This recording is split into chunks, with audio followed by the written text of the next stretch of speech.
welcome back to Mage the Ascension the Victorian Age here on Dork Tales. Before we begin tonight, I'm just going to let you know that we are in the process of doing some technical changes. We're moving away from using Ping as our video server, or our video broadcast platform. So we are using, we're back to using Zoom tonight because it's nice and stable. So thanks for everybody who was in the chat and was like, hey, we're being very patient. So we are back here and we are ready to hop back into game, but we didn't want to delay again because it has been 6 weeks since we have ran a game because of various life things and so on. But we're back, baby. And I'm excited to be here. But my favorite part is that I'm not alone. I am coming with a bunch of my favorite people on the planet. Let me go ahead and tell you a little bit about them. First off, hi, I'm Kelly. I'm your storyteller. Are you seeing him? And tonight we're going to be hopping back into Mage the Victorian Age here on Dork Tales. I'm very excited to be back here. But let's go around and say hello to everybody, starting with Christine. Hey, Christine. Hello. Yes, I am Christine. I use she, her pronouns, and tonight I get to play Dr. Evelyn Taylor, our Society of Ether mad scientist. It feels very weird to be back on Ping. It does feel around I Zoom. feel very low in my frame for some reason, so. And you're very pale. You've got the consumption. I mean, I do paint on a foundation that's like 4 shades lighter than me. Well, speaking of 4 shades lighter than you, it's Amy. That's the segue we're doing? Okay. Hi, I'm Amy. Pronouns are she, her, or they, them, and I am playing Chastity, Prudence, Goodwin, the celestial chorister / cult of ecstasy member. And this has been a great trip for her. I'm sure everything's fine. You know what? When you're in the cult of ecstasy, every trip is a great trip. Except for the last one. That's the best one. Speaking of the best one, down beneath... I don't know. I'm going with it. Down beneath you, it's Jen. It's me. Hi, I'm Jen. I use she, her pronouns, and I am playing Josephine Carrington, our order Hermes. And apparently, on our last attempt at using a system that was maybe going to work, there was a little flame in my a little fire in my window, which is apparently my CPU was overclocked. But you know, I just thought it was Team Arson. That's fine. It's just Team Arson. All right. And speaking of flamin' hot like a Dorito, it's Robin. Hi. Yes. Thank you for switching your background right as I was talking to like dots and sparkles and whatever. I love that I can change my background on... There we go. There's a school bus. I'm in front of us. I'm going to school, guys. You're breaking the immersion for us. Yeah. Oh, sorry. Hold on. I'll put a train up for you guys too. I don't have a train. I've just cut all the old backgrounds we used to use. Like, hey, Robin, I've got My Little Pony background up right now. Perfect. Keep that. Keep all that. Right. I can stare at that. Friendship is magic. And so are these. Hi, I'm Robin. I use she, her pronouns. And tonight I am very happy to be playing Darcie Harkness, our Irish Verbena, who also uses she, her pronouns. Fantastic. So, folks, we are going to be hopping back into game. Tonight's going to be a little bit of a shorter one because of the technical difficulties, but I'm just happy to be back. And I'm sure you are as well. Now, before we begin, I want to know, last episode was episode 13. You all gained a total of 5 experience points. Is anybody spending any XP tonight before we begin? Perfect. All right. Just a quick reminder of what is happening. You are all on a train. There are no snakes on the train, thankfully, but you are making your way toward India. Along that way, you have been through a number of little problems. For one, last episode, Chastity was confined to her cabin for philandering and being an amoral woman of ill repute, allegedly. But she has been let out of her bag at the end of the episode, and you are all looking around because you have detected that there is something dead here on the Empress Express, and you are trying to figure out exactly what it may be. Now, that's not all that happened, though, because there were some amorous relationships that occurred here. One between our very own Evelyn Taylor and Henry Matto, the Navajo tribesman. And also between, there was a little bit of kissy kiss between Darcie Harkness and one Mr. Sam Blackwood. I wonder what will come of that. Who knows? I totally didn't get art of that at all. Not at all in our Discord spoilers. Yeah, you might wanna see what that looks like over in the Discord. All right, so without further ado, I think it's time for us to head into Mage the Ascension, the Victorian Age, here on Dork Tales. Now, last time when you all were gathered talking about the tittering and talking about all of the things that occurred prior, about the kisses, about the dead bodies, all the romantic things in the world, you young ladies decided that it may be a good idea to try to draw attention to the smell of death that permeates the cargo carriage. And that is exactly what you're planning to do. It is morning, and I believe you have all just had breakfast and have gone back, right? I think you had breakfast already.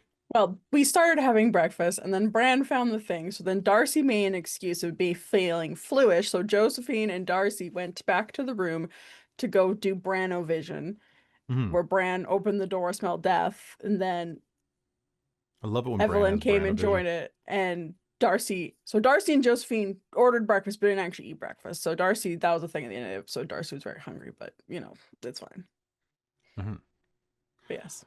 All right, so then we're going to pick back up in the Black Suite, the Black and Gold Suite, as you all are planning what to do next, knowing that there apparently is something dead aboard the Empress Express. The train is rolling along. By noon, you should be, by 10 a.m., you should be rolling into the city of Damascus. As far as you understand, a day is prepared for you here. All of you visitors to this ancient area of the Ottoman Empire are expected to spend some time outside of the train enjoying the city, sightseeing, for several hours before it is time to depart, making your way eastward toward Baghdad and parts unknown. You only have a couple of hours. Hell, before it's time to start packing your things, a little over 1 hour. Let's begin.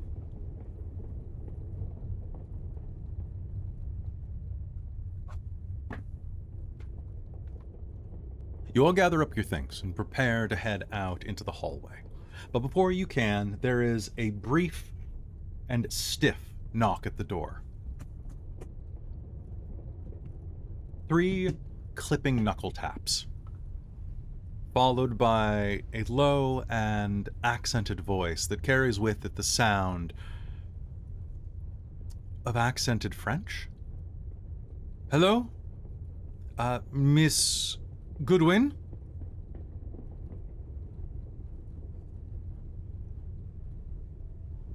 Hi? I'm terribly sorry. This is, I'm the porter who spoke with you earlier.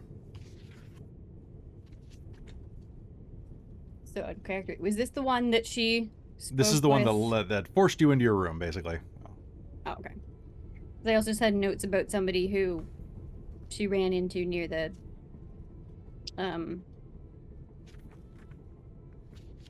worker car, the, like... Oh, yeah, the little kid.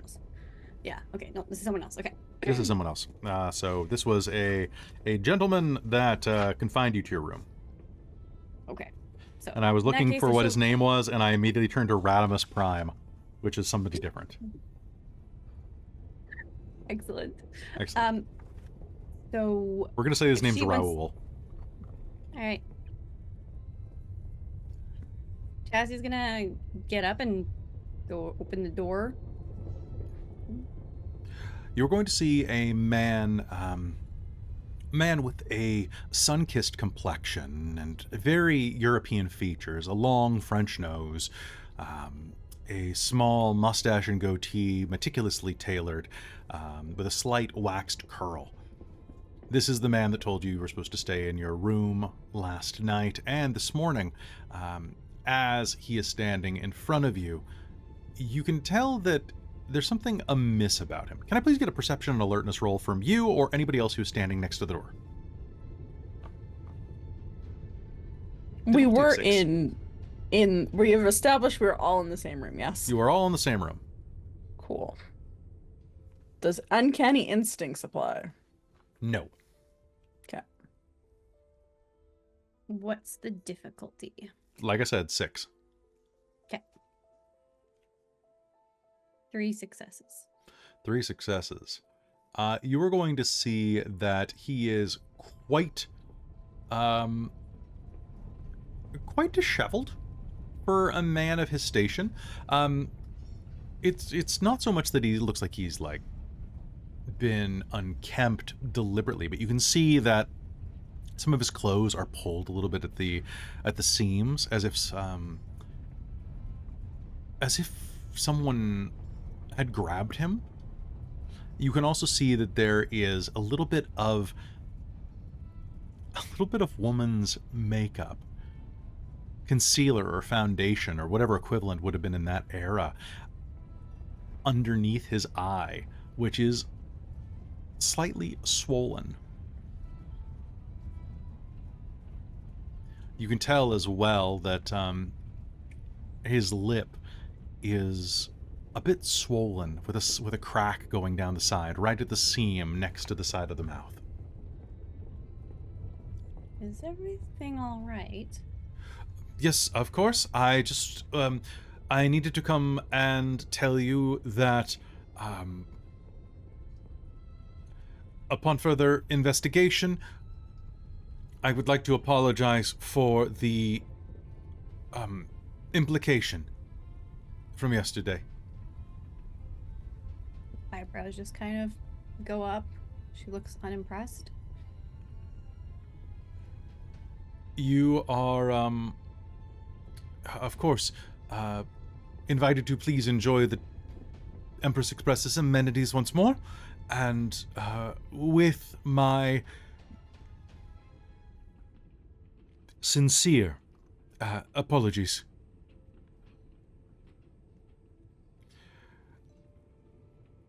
I spoke to the gentleman in question, and it has been cleared up. Please accept my apologies on behalf of the Empress Express. And as you are looking at him, you can actually see that with 3 successes right up close, right next to his eye, some of that makeup is flaking away, and you're going to see that there is a deep mark, a bruise flowering from the corner of his cheekbone that has an imprint in it that you are going to recognize as a styled monogrammed C.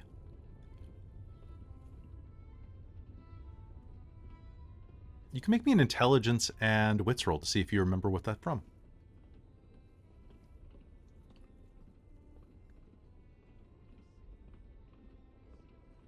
Sorry, it was intelligence and wits. Wits? Yeah. The memory Right. roll. yes. Is it difficulty 6? Difficulty 6.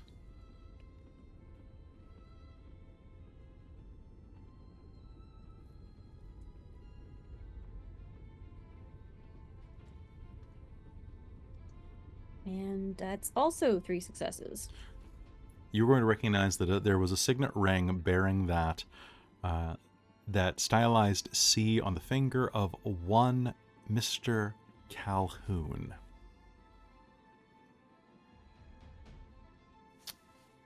And now its stamp is born on the face of this porter.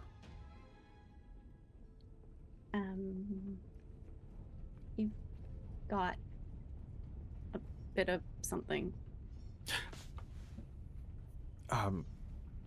Thank you.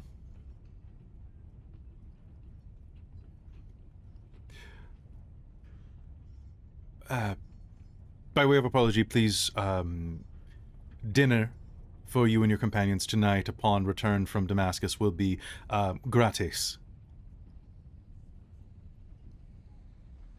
In the main dining car.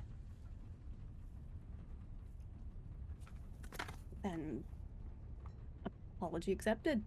Thank you. Please enjoy your time. And he will very quickly back away, replace his hat atop of his head, and head back to his duties. That was weird. Wait, the food wasn't free? Honestly, I wasn't paying that much attention. Same. But, looks like he got punched. Possibly that by Mr. Calhoun? Did you? Yeah, a little mark on, looked like a signet ring imprint. Which is I didn't see it. interesting. Huh.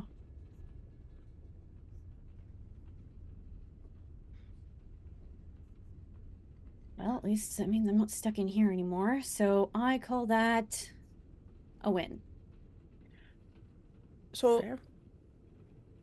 want to go help us make a stink? Or a more prominent stink smell? So that they'll go investigate. Yeah. That's Or And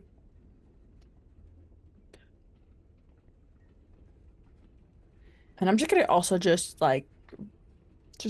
Darcie will take an envelope and fold something in it and put it. And I'm just gonna make a quick delivery as we're going. Does anyone know what cabin number? She's gonna turn and look at Evelyn. Do you know what Sam and Henry's train car is? No. If you recall, we were here. Right. I didn't know if you talked about it afterwards. We invited you down to his for later. I think Sam's living in it, so he wasn't going to invite me there. Hmm. I'm assuming it might be around the staff area, potentially. But private, because they're kind of working security. For God's sake, do you want me to tell you where it is? You hear Bran's voice as he rolls over, becoming yeah, that'll suddenly be one. visible. Yes, I forgot about that. Yes. Hey. You're gonna want to go down into the next car, beyond a little further, Yeah, and he's it's there. I want to go down. What? She does. Ask her what's in the letter. I can feel it right now. It's dripping with all sorts of... Shut up, you! I will take away your predator abilities. I was a predator without them. I am the predator.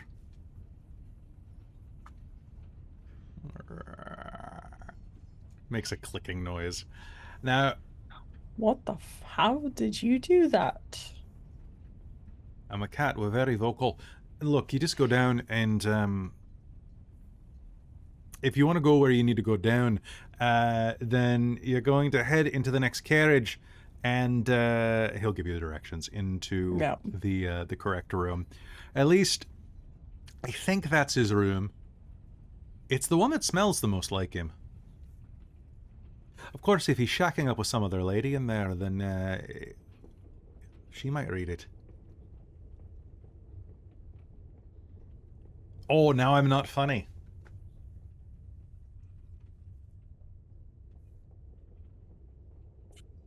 No more anchovies for you.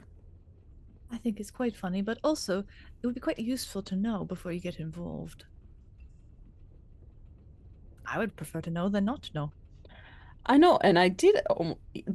He returned, or he did not return. He rebuked that professor lady trying to put the moves on him. Doesn't mean So- there isn't Sorry, another. what? Ah, he's a Okay, handsome so man. He could be spreading his seed all over the place. The train cars could be filthy with it. Repeatedly, I thought you were going to say spreading something else. But no, that makes more sense. I think Bran, the term is his wild oats at this point in time.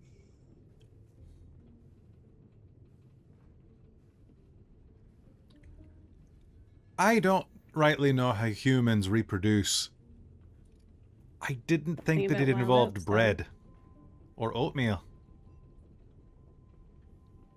Darcie's just so red at this point. Can we just, if he is seeing someone else, then yeah, you're right. It's better to know.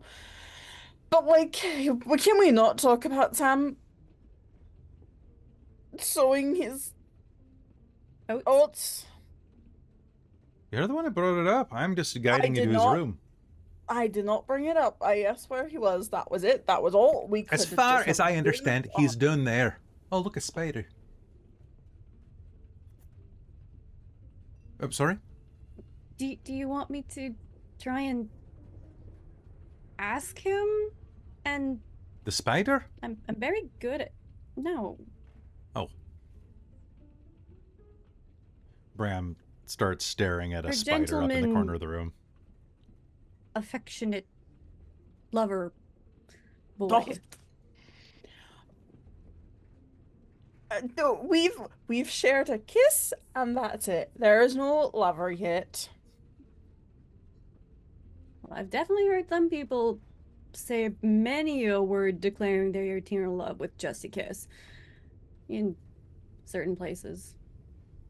Although, But to be fair, it is the first kiss you've had since I've known you.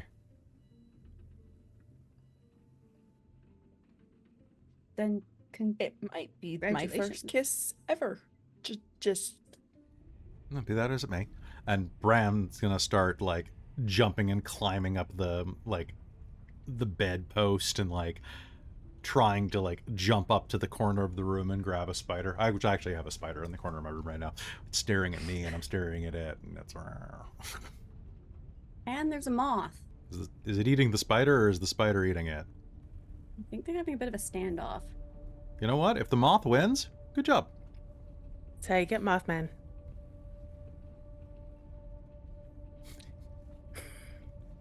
Fuck. Bitten by a radioactive spider. Bitten by a radioactive spider. Spider moth. By radioactive moth. No, you get Mothman. Like, first the radioactive spider bites the moth, and then the man bites the moth too, and thus you get Mothman. No, then you Yeah, there just we go. get Yeah, yeah. then you just get Henry Winkler. So you get the fawns. Really, when Peter Parker was bitten by a spider, he gained the man part of Spider-Man, and Yeah. he already had the spider part. You already had the spider part. It was weird. You know, Yeah. that actually is the story behind Spider-Ham, that he was a radioactive spider that got bit by a or he was a spider that got bit by a radioactive pig. Yeah. What the? Of course it is. Spider is just like, man, I got bit by a radioactive human. And now I do my It taxes was a weird late. day. Yeah. All right. So I'm leaving that in. It's that kind of night. All right. So, I don't know why I made the cut noise. I'm not cutting anything. If you're watching this later on YouTube, this is normally where I would cut something out, but I'm not doing it. Also, it's just so funny just staring at this the whole time with Kelly and his My Little Pony background. Well, they can't see. Hold on. Should I change it so they can see it? I've put into Discord. I've put it into Oh, you- Discord. okay. Blink it in for a second. Blink it in. Okay, Good can deal. I blink it in? Okay, hold on. It's gonna look weird for a second. It's just it's a good. There we go. Well, What's it? there you go. There's a little Like- bit of my background. It's a good announcement for Extra Life. Just like blink, blink. There we go. All right, so do you all head out into the hallway? Yeah. Go to Jazz drop is some ready things to get off. going. All right. You head out into the hallway, making your way into the next car over. Heading slowly down toward the actual cargo car. Now, the next car, as you are going, of course, will take you Let's see, you're going from your rooms down to the next one, which will take you through the Exeter restaurant, through the York, the Rosewood, and then to the third car back, the second-class sleeping car. Following that, you are going to be able to make your way down 1, 2, 3, 4, 5, and then the 6th car down. This is a simple double room, and there you can see that there on Prince Edward VI is the room that Bran told you about. Just a quick note that as they're going, Chastity's going to pointedly not look at room number 3 and will pretend that she's never been there before in her life. Fair enough. Can I get a perception and empathy roll off of everyone except for Chastity? Ooh. Jen. So perception Christine. roll for just Evelyn. I was about to say, empathy is a skill that allows you to read human emotions. Human emotions? Why would I care about those? Because they help you fake things. That's true. You But know, I also don't really care about that much. social norms, orgasms, the usual, you know. Difficulty 6. I just about Oh. said genital 6 for some reason. Genital 6? Yeah, I don't fake those. Well, not if you have 6 of them. No, that's true. That just makes me think of the difficulty 6. It makes me think of the Bionic 6, which was a cartoon when I was a kid. I you know? botched. My dice are like 1, 1, 10, and then the rest don't matter. So Oh, like it's Boy. botch for Darcie Pie. Okay, so Chastity, I would love it if you could make me a. Ooh, let's do a. This is where composure would be good. Make me a manipulation and deception roll, or manipulation and subterfuge roll to hide your emotions. Conceal, don't feel. You need dice for this game. Yeah. Sorry, it was manipulation and subterfuge? Yes, it is. So I'm just like low-key losing my mind with this moth that keeps jump scaring me by flying in my peripheral vision. There is no moth. It's just you. And sorry, what One was success. my subterfuge? Yep. What was the difficulty? 6. Also 6. Okay, cool. Does my specialization and manipulation of guile apply here? Do you think not. guile consists of Really? concealing emotions? I feel like it would. Yeah? I think so. Because it's been a hot minute since we did this, can you remind me what specializations do in this system? Allow you to reroll your 10s. Okay, good. Cool.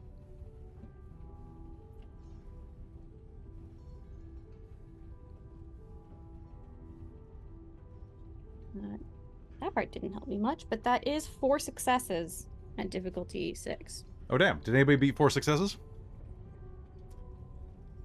Okay, so here's what I'm going to say. None of you are going to gather that Chastity is very deliberately avoiding eye contact with room number 3 as you are going, but as she flicks her eyes down, Darcie, you're going to glance back and are going to see her avert her eyes. And a little seed in your stomach is going to flare up for a second as you become convinced that she's kind of averting her eyes from room 6. Maybe there are some mixed emotions here. You start questioning your friend's motives. You start questioning whether or not Chastity perhaps has something that she's hiding. But it's not room 3. It has nothing to do with Mr. Calhoun's room. Of course not. There we go. That's how you do a social botch, damn it. Does my friend have a crush on my maybe boyfriend?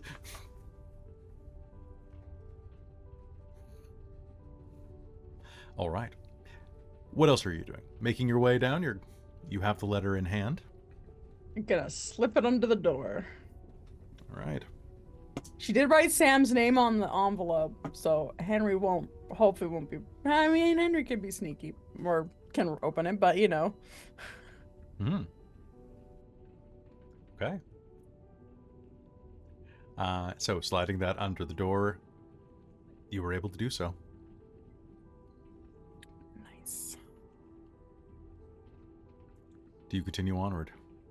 Mm-hmm. All right. Pushing through, you make your way further back. It's not very far now. From here, you push your way past a number of different rooms and then into the next car, which is, of course... Oh, actually, room 5. You dropped that off at room 5. Room 6 is the Sussy Bakas. Ah, yes, I do not want a letter proclaiming love to go to the Sussy Bakas. Mm-mm. What is that document called again? I'm trying to open it up. Empress Express PC version. Oh yeah, there we go. Staring right at it. Never running a thing on a train. It's too complicated. Never again. All right, so. Now, during the daytime, it's fairly easy to get through here. You push your way through the walkways of the Sandringham car, making your way further back into the train. On the other side, the third-class sleeper car, a series of tightly knit bunks, very, very cheap accommodation, but still quite expensive for the commoner. Flank the left side of the train as you make your way back. At the end of it, you can see a couple of porters that are sitting and chatting at the edge, smoking cigarettes as you approach. They turn and look at you, blocking the entrance there into the last 3 cars of the train, and glance in your direction, taking a good look at your outfits. They're both men of a deep complexion that marks them as Middle Eastern, perhaps Egyptian. One of them turns and looks toward you and starts kind of stumbling, trying to figure out words. Ladies, dining car is... He points behind you, miming a drink and a food.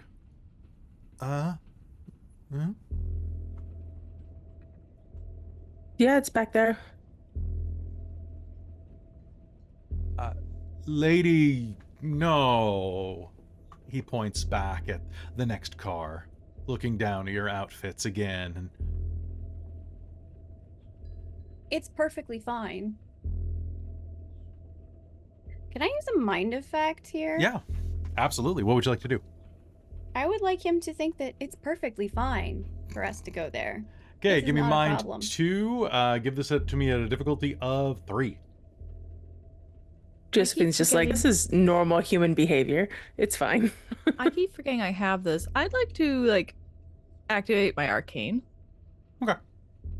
So that hopefully people will forget about me after a bit. It's only 2 dots, but I'll drift out of their minds that I was in that situation or whatnot. The best part about Tabletop Arcane, you don't have to activate it. It's always on. Oh, okay. You said difficulty 3, right? Yep. 5 successes. Sorry. And he's going to turn and slide the door open between the cars for you, while the other man snuffs out his cigarette and looks at him with a bit of confusion. He says something to him in Egyptian. Well, not Egyptian, but probably Farsi. And the man turns and just responds in kind, saying, you get the sense like, dude, what are you doing? To the response being, what? It's fine. She can go wherever she wants. It's fine. I think They to the clip other, back and- to the dove, she's gonna be like, I'm not gonna be told where I'm can go. No.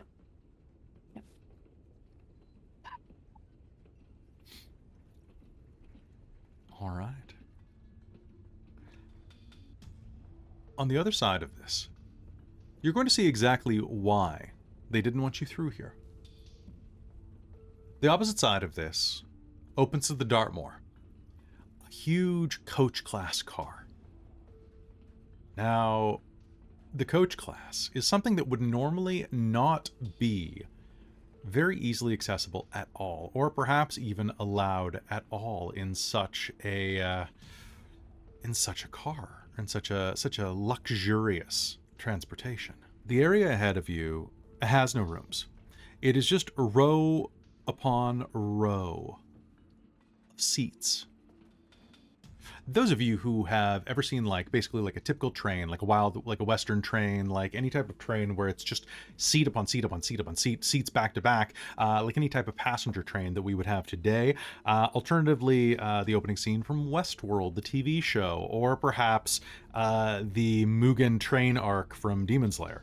All of those type of trains. And what you're going to see is that a wave of smell hits you. This place is sized to probably fit 100 bodies. Crammed into here are roughly 120 to 130 bodies. Packed very tightly, just staying out of the lanes. There are people of all different walks of life, but you can hear the sound of squalling babies. You can hear the sound of men full-bodied coughing and hacking. You can hear the sound of snoring even this early in the day. You can hear the sound of people talking in all sorts of accents and dialects. This appears to be where a very large number of people have been crammed in to make their way from Egypt to India. In fact, most of the people here are Indian. So many, in fact, that as you open the door, as the only Europeans inside of here, you are going to gather some looks.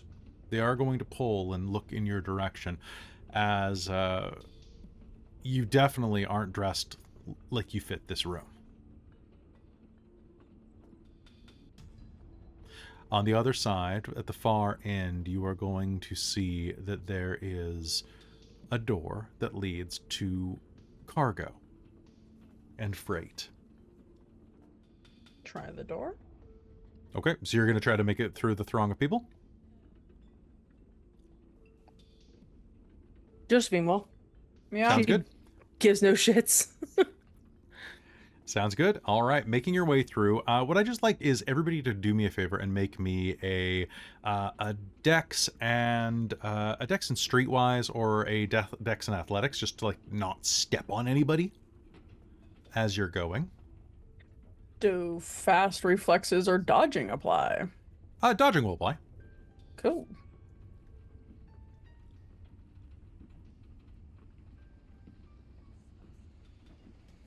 See if I have anything else helpful here, but I'm pretty sure I just have the dexterity. Sure. Well, just do your dex. Unless See what you can do. escapology helps here. No, only if they're trying to tie you up. So Yeah. Josephine, you're going to push your way through, able to dodge around the throng of people without any type of difficulty. Pushing your way through, you are going to... I actually forgot I have cat-like cat-like Oh, that's balance or true. whatever Yeah, it so is, you're going to be I forgot fine. that. Yeah. As you are making your way through, Evelyn, how did you do? Sorry, I was just looking to see if I had something for making it even less obvious. Does hand-eye coordination apply? No, Damn. unless you're walking on your hands. Okay. And I would like everybody to make me one more roll. As you are making your way toward the end of this car, can you make me a perception and awareness roll at a difficulty of 8? Jeez. Uncanny instincts or resonance apply? Resonance applies. Okay, cool. Does detail-oriented apply? No. I fail. Okay. Ah, balls. If it was 6, I got 4 successes on 4 dice, and I was very pleased with that, but I got 1 success. Okay.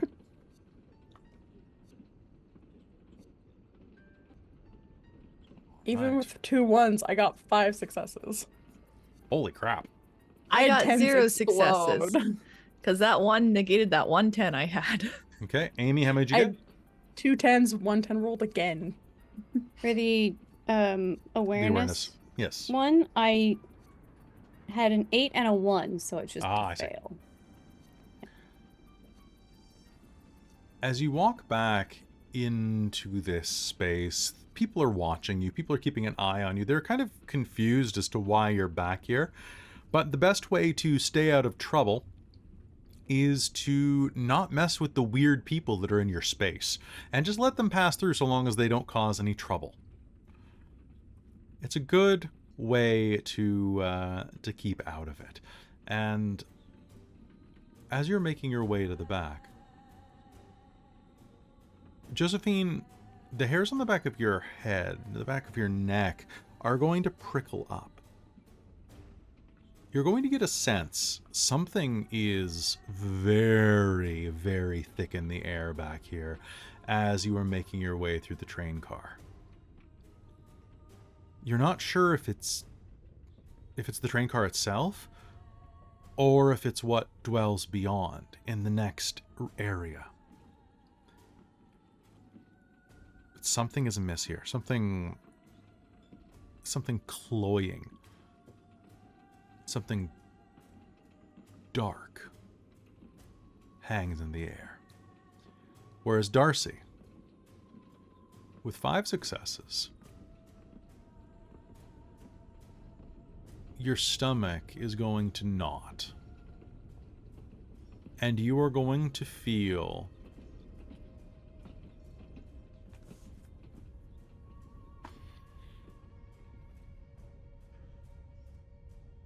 sometimes in the middle of the night. Darcie is very young, but she has been around animals, and she has been around life and death long enough that sometimes late at night, for I think this comes to everyone at some point or another, you lie in bed, and you think of something simple, perhaps the Lord's Prayer. Perhaps that one line, if I die before I wake. And you think of what it would be like to shut your eyes one last time. You think of what it would be like if this were the last thought that you ever had. Or you think of the thought that your life is ticking by, grains of sand flowing into oblivion. That the maw of death and nothingness. Whether or not you believe in an afterlife, Darcie, the end is coming, hurtling for you, no less avoidable than this train is hurtling toward its destination. That feeling, that cold, gut-wrenching sense of mortality rises up inside of you. Can you do me a favor? What is your nature? Vigilante. All right. Please give me a willpower roll. Okay. Difficulty 6, and that is your full willpower. Can I spend a willpower on a willpower roll? Yes, you can. Sure, why not? Yeah, spend a willpower. I don't want to botch this.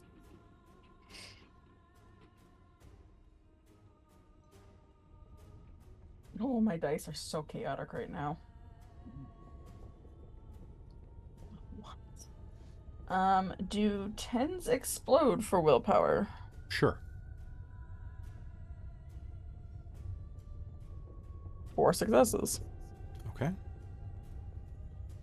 All of the hairs on your body stand completely at attention, and that queasiness rolls through your stomach, so much so that you can feel the cold bile rising in the back of your throat.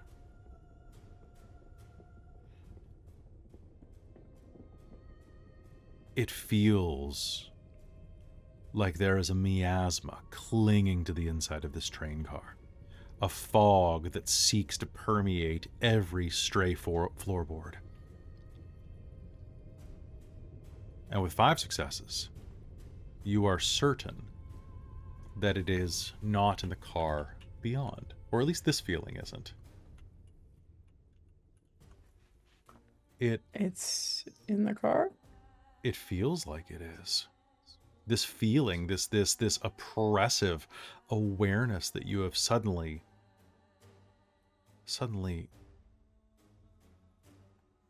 come into knowledge of. And then it stops, rushing back to you, the sound of people chattering, watching you. Both of you are going to feel that feeling just vanish.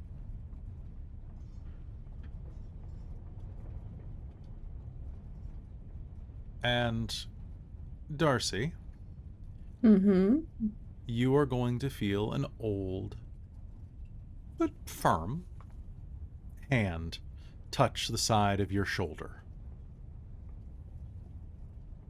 An old man leans forward, dark-complected Indian, quite old, I'd say probably 70 or so. He's let kind of like all of his hair's on the bottom of his chin because the entire top bit's completely fallen off with age. And he looks up at you with bright, intelligent eyes in spite of the number of wrinkles, and says in a very accented voice, "Are you quite all right, young lady? You do not look well."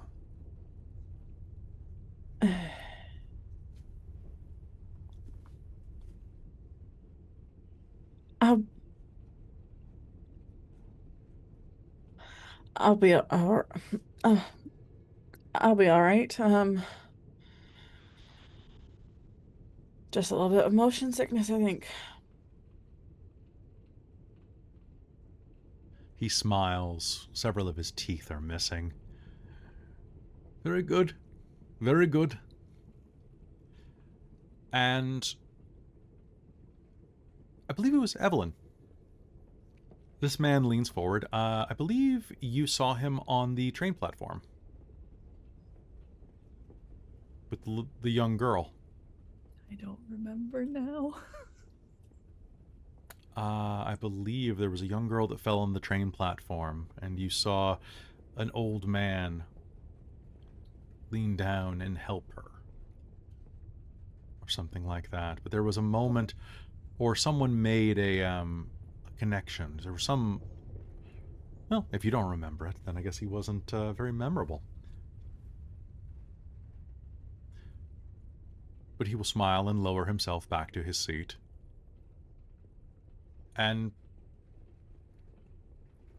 as he does, people stop talking at you, looking at you, talking about you as far as you can tell.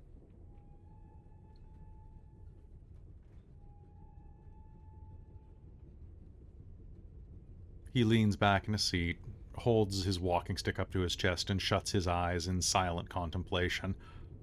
That comfort that the old can pull from their own minds, even on a long voyage where someone young would want a periodical or a novel.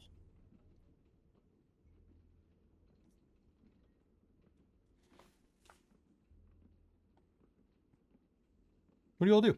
Do you keep going? Could I make like there's no insight roll here, but like Sure, do you want to roll? can I just like vibes from Sure. that guy? Perception and empathy could do it. Okay. Perception and awareness. Perception and alertness. I have the naive flaw and will just be going straight ahead. Okay. I was Yeah, gonna I would ask, like is Darcie everything in is front of fine. the rest of us, and thus stopped, and we're the ones of us who failed and didn't get any successes or whatnot are kind of going, "What the hell is going on? Why are you not moving?" I think yeah. I think that's probably Yeah. a good chance. I think Josephine can probably just like push past her though. Yeah, I think I like there's a hesitation in my step for a moment, and I kind of look like sidelong at Darcie, and she's kind of stopped, and then I just keep going because my sense wasn't as strong as hers. If Josephine keeps going, Evelyn will follow her, so we're not fully splitting and having one person by themselves. But she's not quite sure what's going on. Mm-hmm.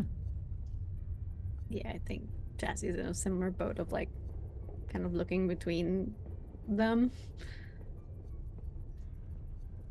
So what role would you like to make, Robin? Perception and empathy. Cool. All right. Just pardon me 1 sec while I just double check something. I figured not perception and awareness because that was the role I had to sense that. So I figured empathy to try and get a read on the guy. Mm-hmm. Totally. And Darcie's gonna like shoot everyone as they're kind of walking. She's gonna be like a very low. Cool. How many dice do you have? 6. Cool. Roll 1 dice. Oh, okay. All right.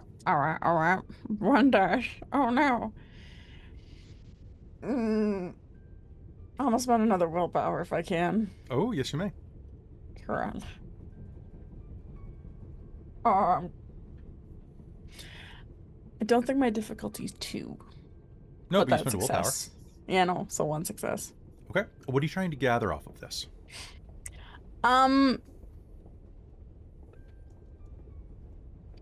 Is he responsible? Or did like, because people stopped looking at us and then the feeling immediately stopped as he said, like, are you okay? So Darcie's like, did this come from you? So I guess looking for any signs of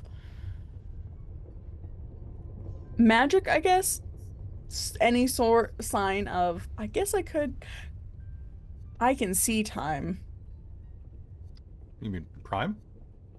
No, I have time 1 and prime 3. Could I try and rewind a little bit of time? With prime Not 1. with time 1. Time 1, yeah, okay. It's just Time 1 would just be perception of time. perception of time, Yep. which is just Perception, normal just life. perception of present time. So Yeah, minor okay. fluctuations Yeah. of time, detections in temporal eddies, things like that. Yeah, Okay, if time has yeah. been fucked with. Yeah, Or Wow, no. or perfect time where you're just like, I can make all these green lights. Yay. yeah. Okay. I wish. It'd be great. Yeah. I have the I mean, I opposite. guess I would like to do potentially a prime sight up with that too. Sure. How do you do that? Oh gosh, what was it's been such a long time. What is my prime speed here?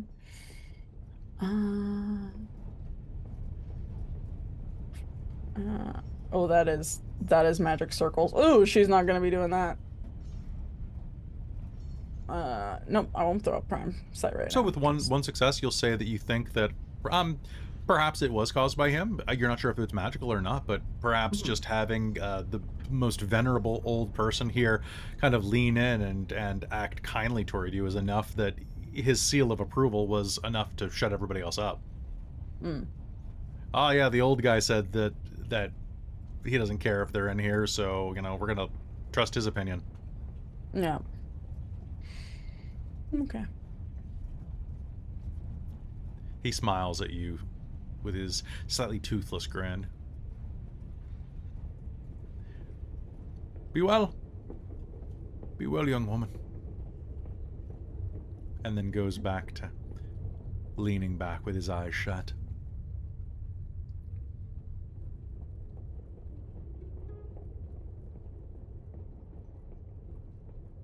What do you all do? Continue forward. Perfect. Making your way to the edge of the car, you can see that the freight car is on the other side. Now, between them, there's a small chamber with a couple of workers there, just keeping an eye on things. You can see that there are a couple of strong, strapping workers in there, not only keeping an eye on things, I guess, but also like making sure that things are secured and strapped down, doing general work, moving to and from the rear guard car. Do you head inside? Yep.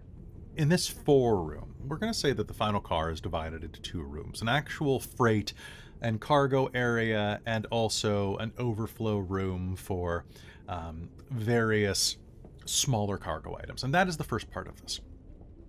The workers are in there moving things around, securing things, and moving back and forth. And as you head inside, they're going to turn and kind of give you a little bit of a look.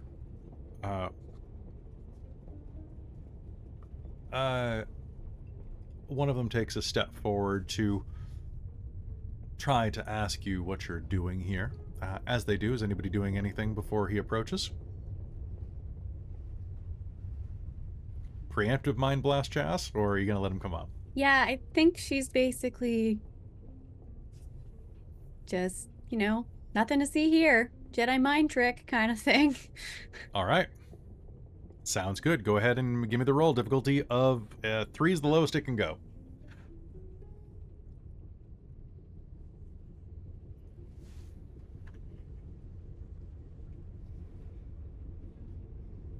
Three successes. Oh, wow. Okay, so he's going to just kind of like walk over to you and then immediately turn midway through and get back to work. I'm gonna give him some kind of just skirt around him, I guess, if he's kind of in the way. Totally. With that, you can even affect the other person in the car, and before long, you can make your way back to the very final car that you need to. The cargo room. Now, the cargo room back here, the shades are drawn. And even if they weren't, it would be hard to get much light inside of here. This place is completely packed. The walls are lined with box upon box upon box. And as you enter, I'd love a perception and alertness roll. If anybody has any acute senses, I would love to hear what they are, especially if they are smell.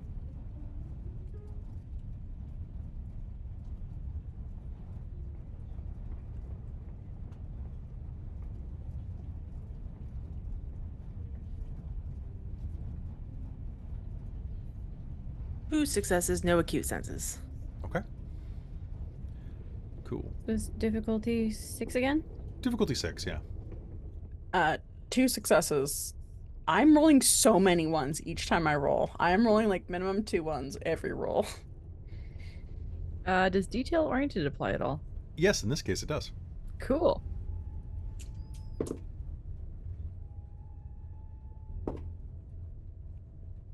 That's 4 successes.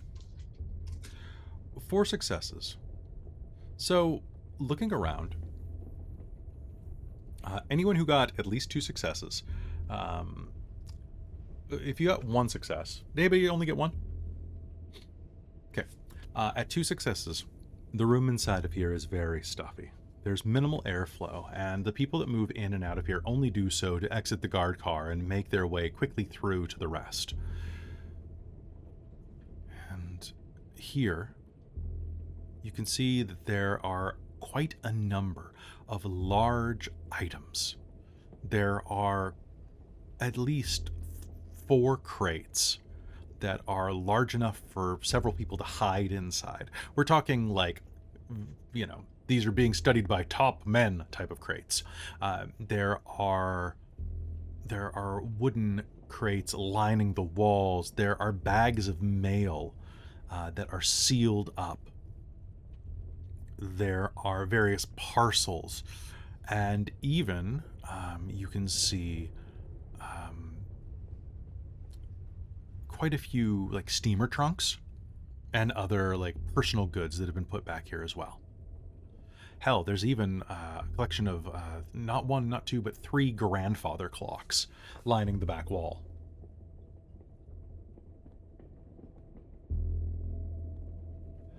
And as you are looking around, Evelyn, you are going to notice a couple of things that everybody else is not with 4 successes. You are going to notice that the smell in the air, it's not particularly strong, but it is definitely the smell of a little bit of blood.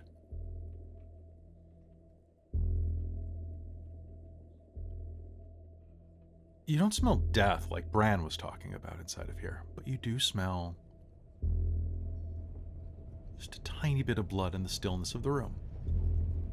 But moreover, what you are going to notice is there is a small pile of wood shavings on the floor, or splinters, next to one of the crates.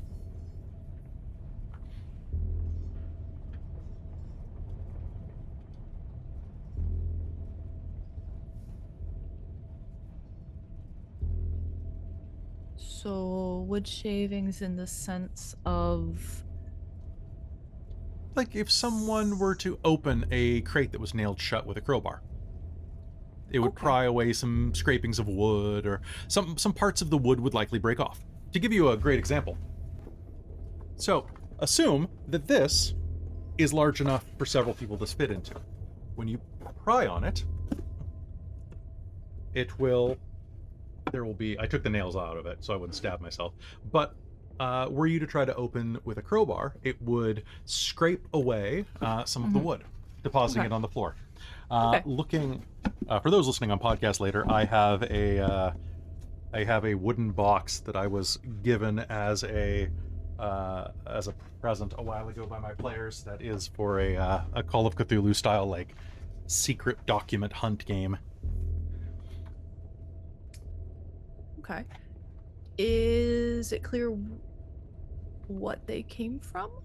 What I would love is, can you give me an intelligence and investigation roll? Does detective apply? It absolutely does. Cool.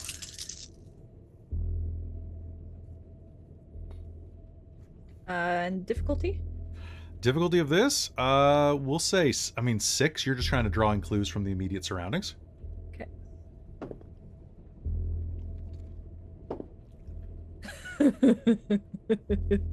So 0 successes from the sound of it.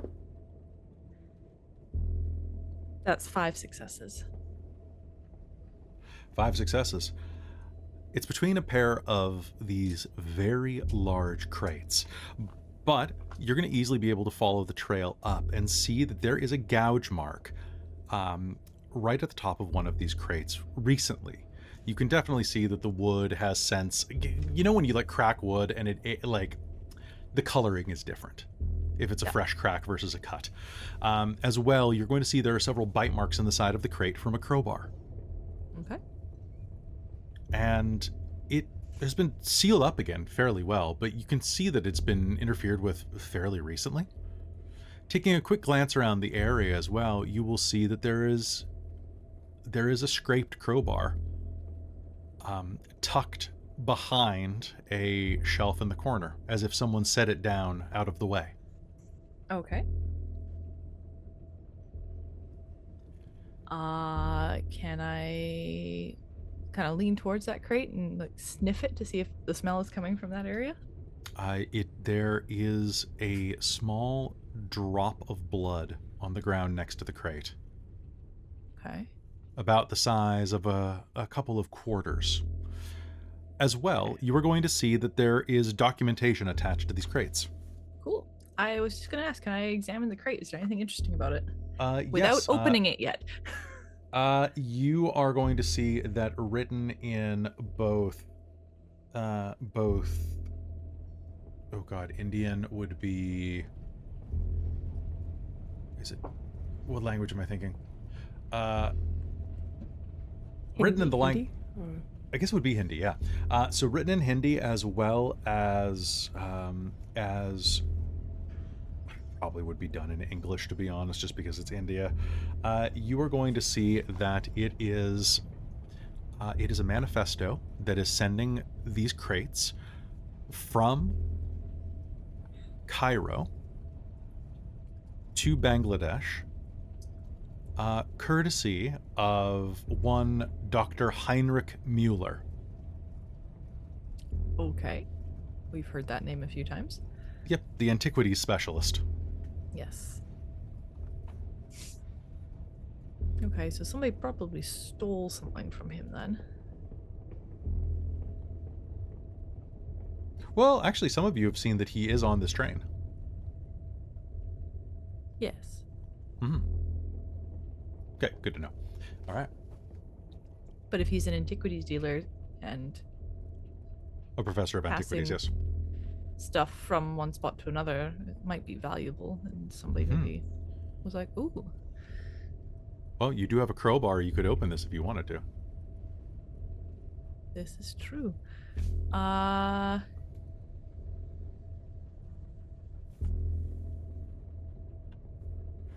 Can I get any sense with matter as to what's in here? Sure. Yeah, you can give me a Just matter sense the scan. composition of what's within the crate. Yeah, absolutely. All right. And just roll straight. What would? So give me a matter 1 roll at a difficulty of 4 to do a matter scan. Okay.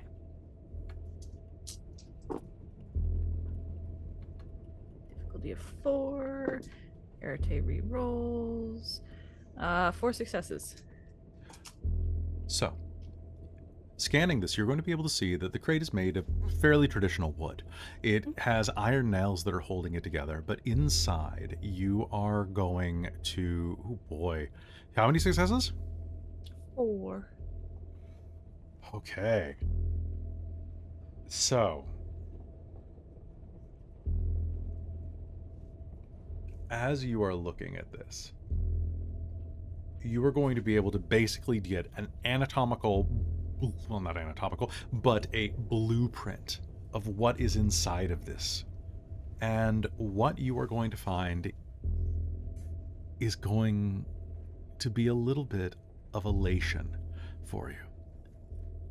As you look inside, you are going to see that this crate, which measures about 10 feet long by about 4 feet wide and about 5 feet tall, 4 feet tall.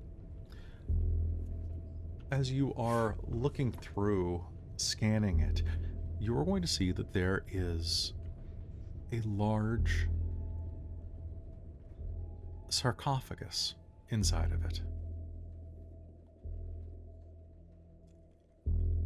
Okay. The sarcophagus itself is made of, I want to say, onyx.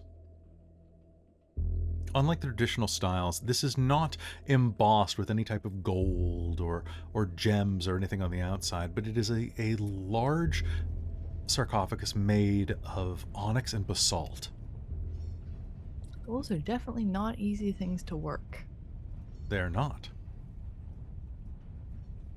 All right. Is there anything in the sarcophagus? Yes, actually. I feel like Chast is like kind of sidling over to see what the heck is happening and is like kind of like peering over Evelyn's shoulder. Yeah, I was gonna say, is Evelyn muttering or saying anything as she's doing this? Yeah, how do you do this exactly? Where is my thing? I was like, So- she pointed out, like, oh, there's a crowbar. Oh, here's the crate. This guy, this Professor Mueller. So, I think this is the one that she'd be using because this is kind of like sight-ish, right? yeah. I think she has a set of like glasses that have various lenses and like things on it to allow her to like look through Mhm. and adjust things. Like they kind of like pulls them out Sounds of the good. pocket and So, what I'm going to say is that the outer case of this is about a little bit over 6 feet long. It's a bit roomy for a human, with a little bit of padding on the inside. It is solid. Like I said, the stone is a granite and basalt shell, and it is lined with a pitch black stone, polished obsidian or black basalt in various locations. There are thin veins of green malachite that run along its crevices. You can tell that it's polished to a mirror shine. And along the inside, there is aged and rotted silk.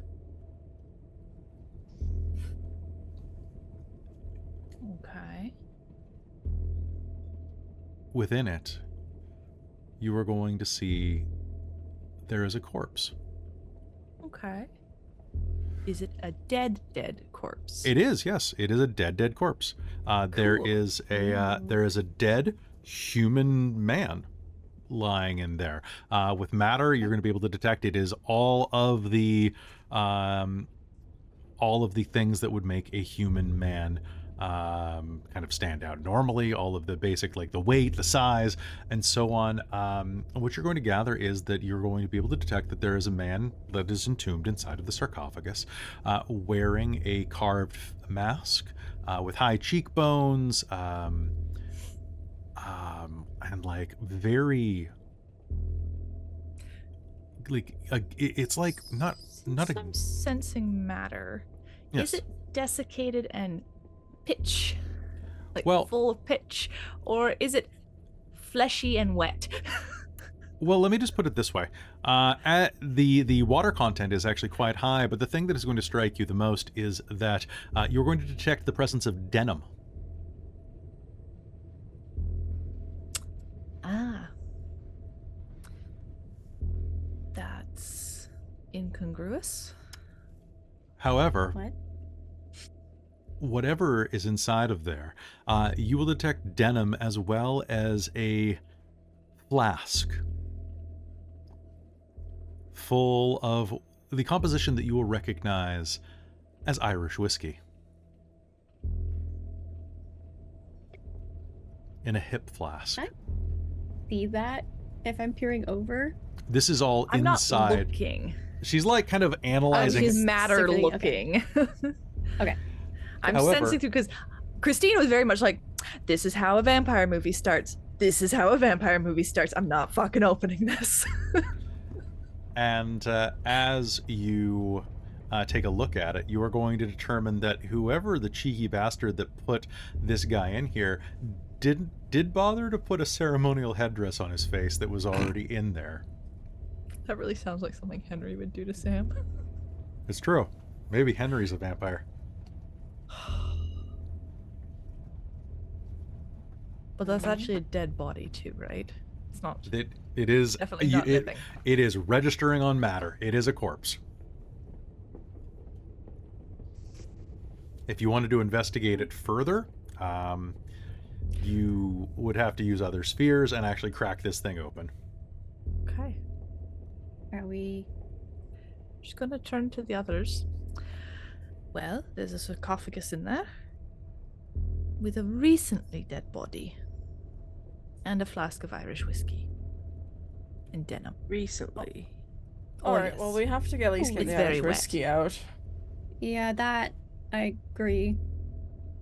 Also, I'm gonna let when the we others were kind in of take there, over at this point, because the more physical getting into stuff thing is more their route than hers. also, just why I stopped out there was I got a very, very bad sense of death. I think that was what Bran was talking about, maybe? I don't know if you Yeah, smelled, there's like this because nothing's... a feeling- cloying, So cloying ooh, sensation. there was And probably the- something that should have been in here that is not in here anymore, and this has clearly been opened already, and she'll point to all the things.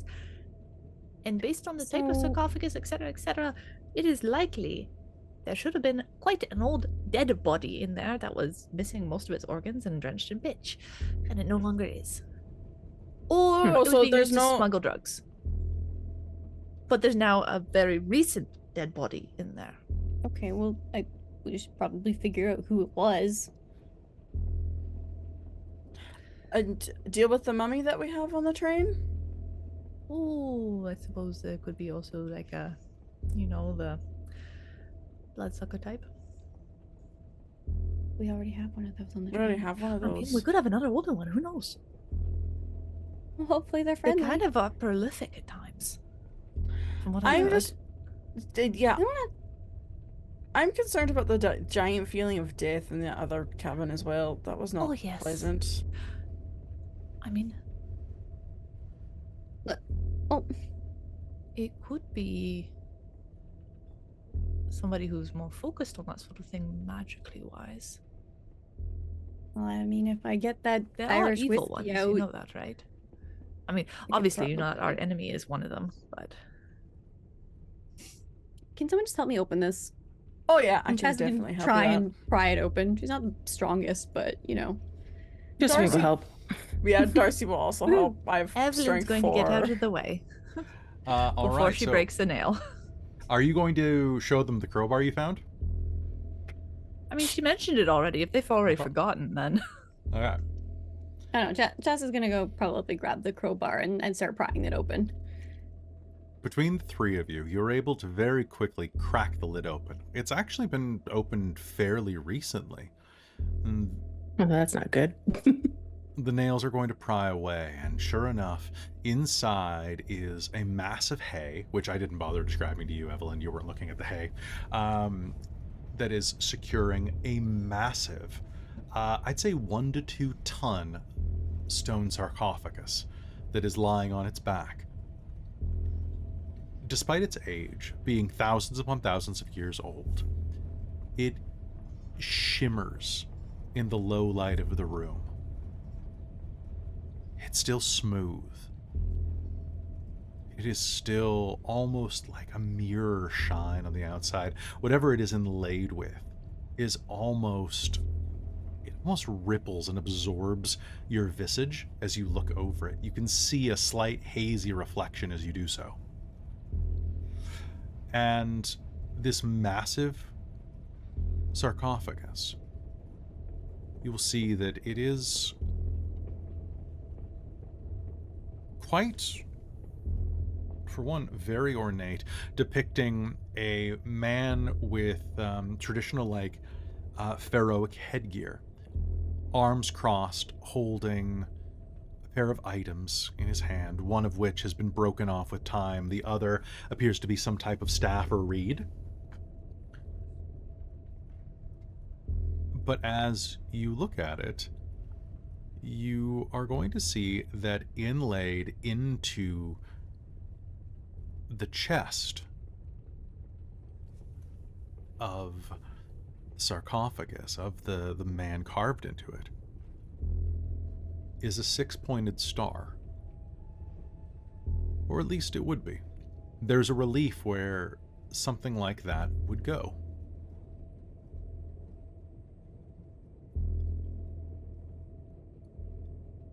Taking a glance at it, can I get a... anybody who wants to, please give me a perception and...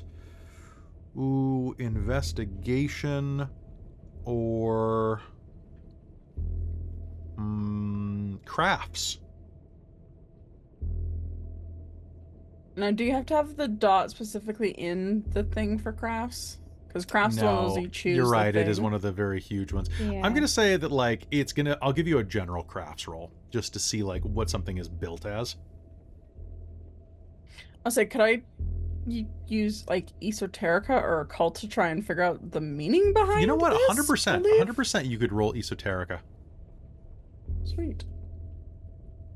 No, What I about don't know. I have enigmas? occult. I have theology. I have. I would also like to roll esoterica. I'm gonna say esoterica specifically instead of theology, unless you're. But you could roll me theology to try to pull some things off of the like the design. Okay. So intelligence and theology to kind of just sort of figure out a. Yeah. Does deductive apply for an investigation roll? Yes. And what would What my is the difficulty be? difficulty? Difficulty of 7 for everybody. 2. 2. 3. Okay. So. 4 for me. 4 for you. Okay. So. Yeah. So you are going to see that. Okay, let's go in order. So, first of all, let us start with esoterica specifically. So esoterica, that was 4 successes and 2 successes. Taking a look at this, you can see that this reminds you of the type of lock that you've seen on many spell books, both witchly and hermetic.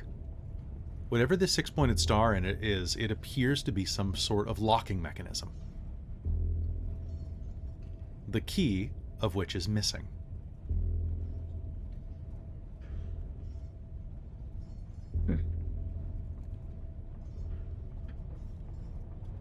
as well, you are going to know that such a thing would probably be trapped and very dangerous. But you might be able to pick it. You might be able to pick it using matter or something like that. Taking a look at it as well, you are going to gather that there are a number of sigils that are running along the outside of this sarcophagus. Now, you may not be able to recognize exactly what they are. I'm pretty sure that hieroglyphics aren't in any of your specialties, but damned if warding symbols aren't pretty ubiquitous across cultures. At least enough for you to be like, somebody didn't want him getting out. Like, they are lining it in the same way that you would put like a salt circle around a house or around a doorway. Would line it with salt. So that is what you are going to gather right there.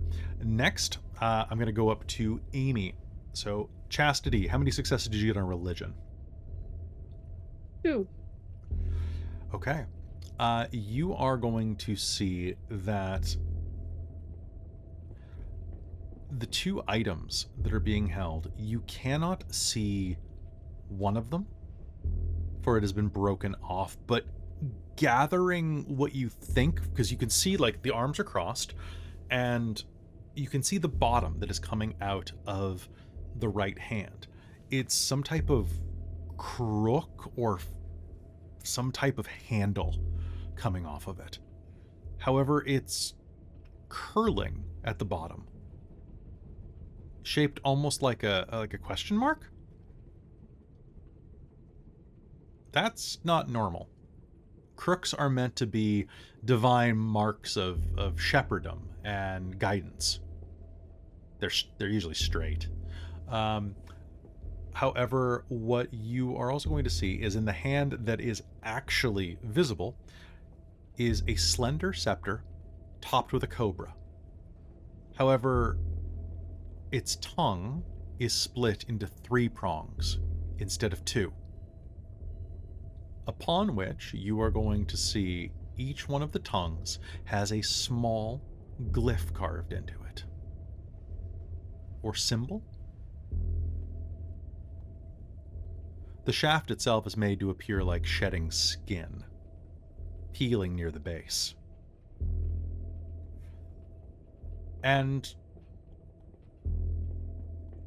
you are going to see the thing that kind of catches you the most off guard with theology. You got how many successes again? Just 2.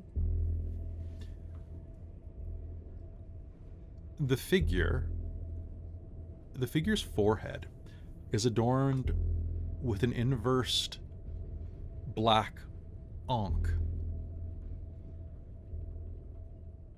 Its loop is broken.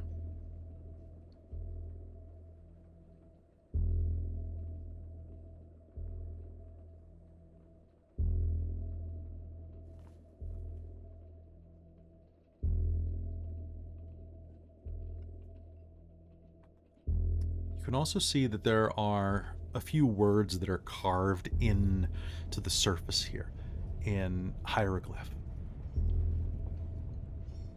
Unfortunately, you can't read them, but unless you got creative, and I'm not going to tell you how to do that. But you definitely can see that there is something carved into the side of it, or into the top of it, that is very, well,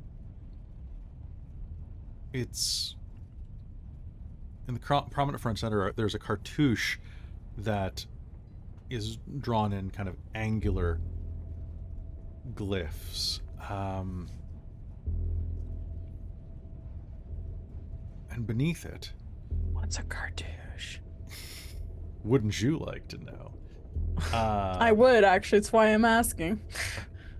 So a cartouche is a large ovular area that usually denotes a name. Honestly, what it looks like is one of those Dyson bladeless fans. I'm not even kidding. But it symbolizes that there is a royal name or something inside of it. I'd love everybody to go to the Wikipedia article for cartouche that was just posted and look at the drawing of a typical empty cartouche, because it looks like a Dyson bladeless fan. It's in yellow, right there. And tell me it doesn't, I right? see it. Yeah. Yeah, Amy sent it. I know, I sent it too. We both said it. I put it in the Twitch chat for people to. Yeah. So, taking a look at that, you can see that beneath it is a line of a different language, actually. And Evelyn, you're going to notice this as well, looking at it. Well, there are hieroglyphs inside of the cartouche. Down beneath it appears to be some type of sigils that are definitely more flowing. Honestly, kind of reminds you of the few times you've seen Sanskrit.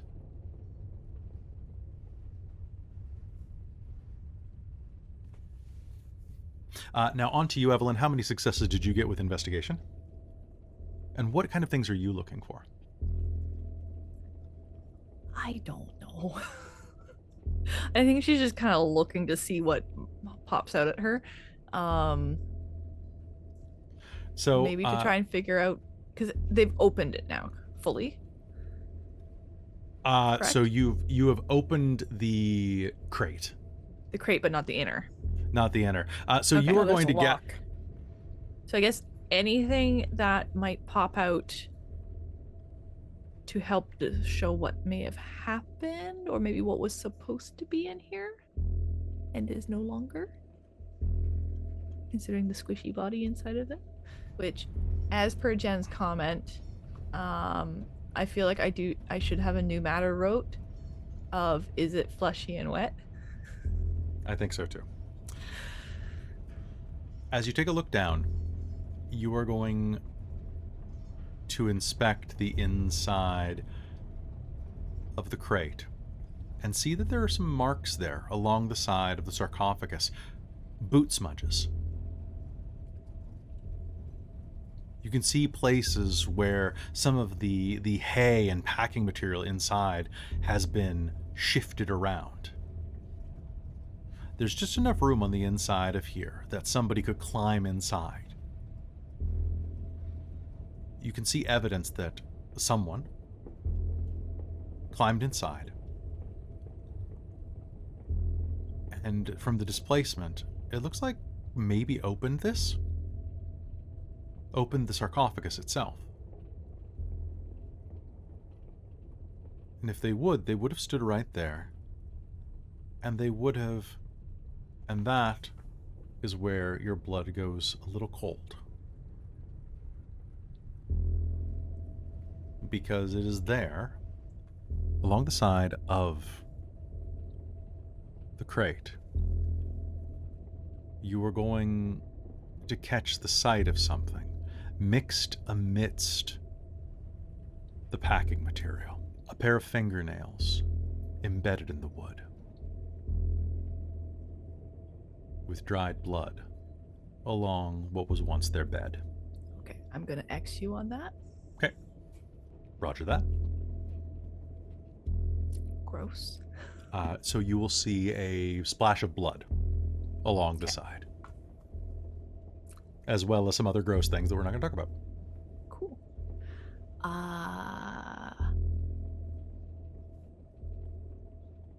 Yeah, so I don't think who... Chastity. Mm-hmm. Could something have been in here that reached out mentally somehow and infected somebody into opening it? Because it doesn't seem like somebody went willingly. She's gonna kind of point out the bloody marks.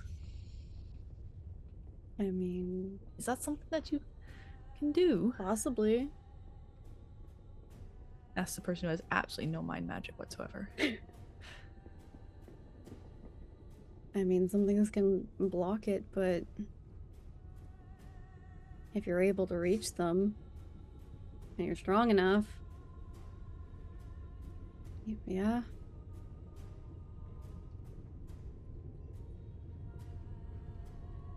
I kind of don't want to open it now to see who's inside. Oh, And I want even more to know. I think they're gone already. Oh no, I mean whoever's inside now. Oh, okay. I was going to say, It looks like they've been locked in. I don't think we could open it really if we wanted to. Yeah, no. So,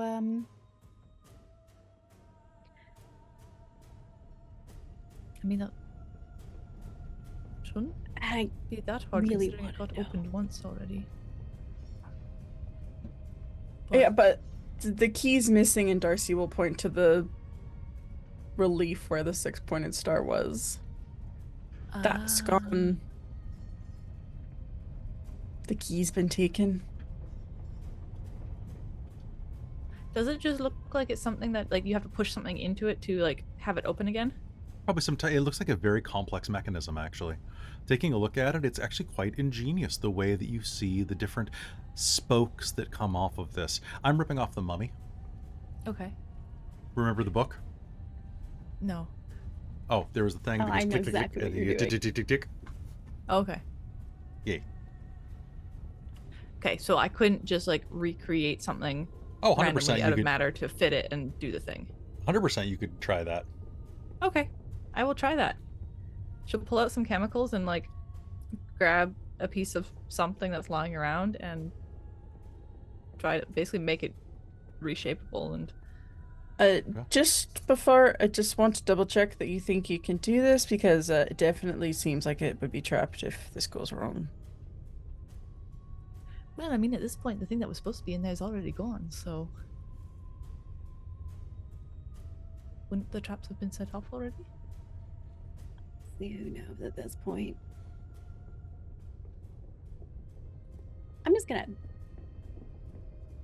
I'm just Well- gonna like kind of step away for a second and is gonna start just Josephine, praying. you know how you did that sound bubble? Can you do one that doesn't let stuff through? Stuff.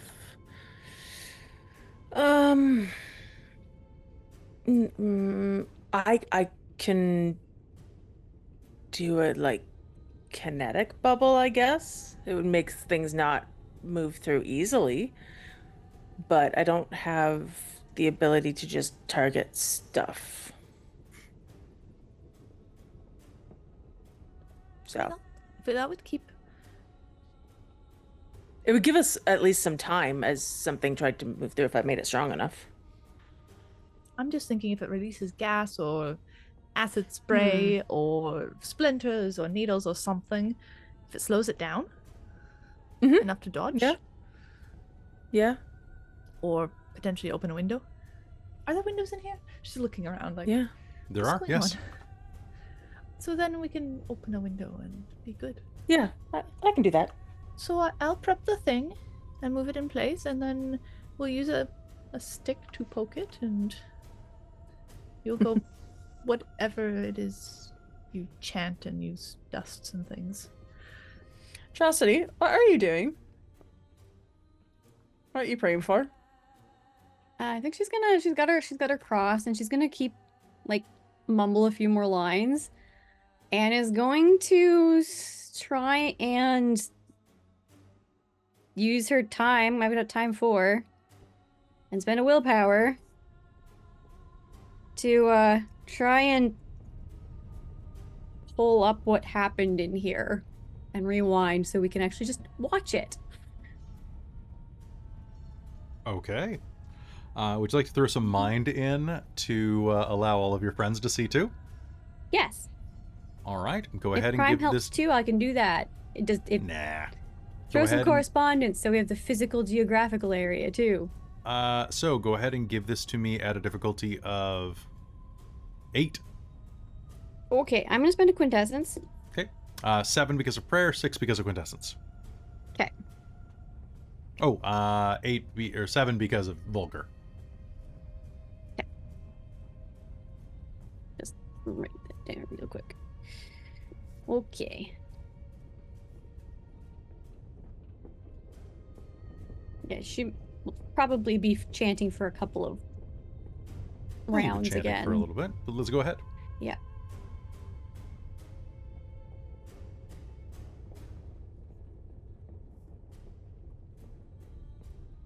Okay, so starting off with, I said spending willpower. So 3 successes. Mm-hmm. Nice. Yeah. We're gonna keep going and spend another willpower. So this will be. I can spend another quintessence. Yeah. Yes, you may. Well, actually, 3 successes will be enough to let this happen if you want. Oh, okay. Yeah. If that's enough, then yeah. As you all are looking over, there will be a shimmer in the air. And you will be flashed back to a night, well, to the previous night. The night before Bran found the blood, at least. Looking back at that, you will see the man that identified himself to you as the Pinkerton agent. He works steadily, cracking open the crate, and reaches into his pocket and pulls out a small device, a cylinder, that when he hits a button on the top, a scarab, it cracks open into a 6-pointed star. He chuckles to himself. Like taking candy from a baby, he says, climbing inside, pushing the lock into the mechanism and twisting. There is, from an engineering standpoint, a series of delicious clicks and whirs as an ancient mechanism comes to life, slowly unclasping 1, 2, 3, 4, 5, 6 internal locks. There's a release of pressure. And the lid lifts slightly.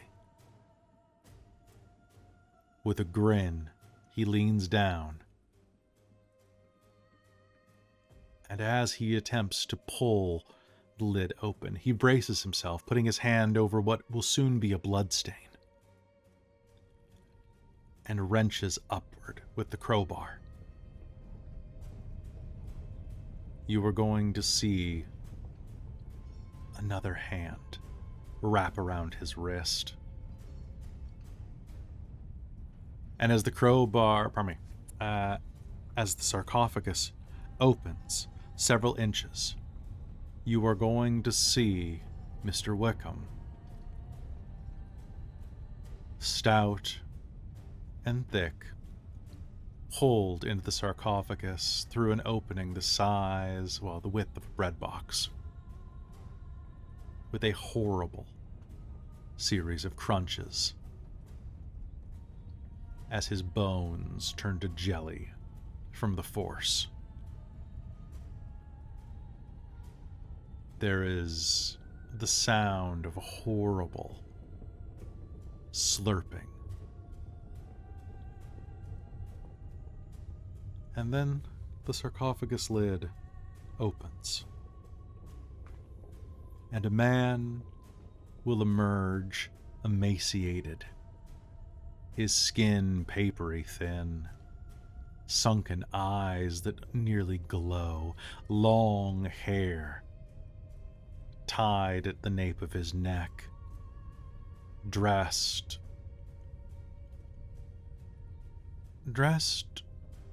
as a pharaoh would be in life, not mummified. A bare chest beneath a mantle of black and green rises out.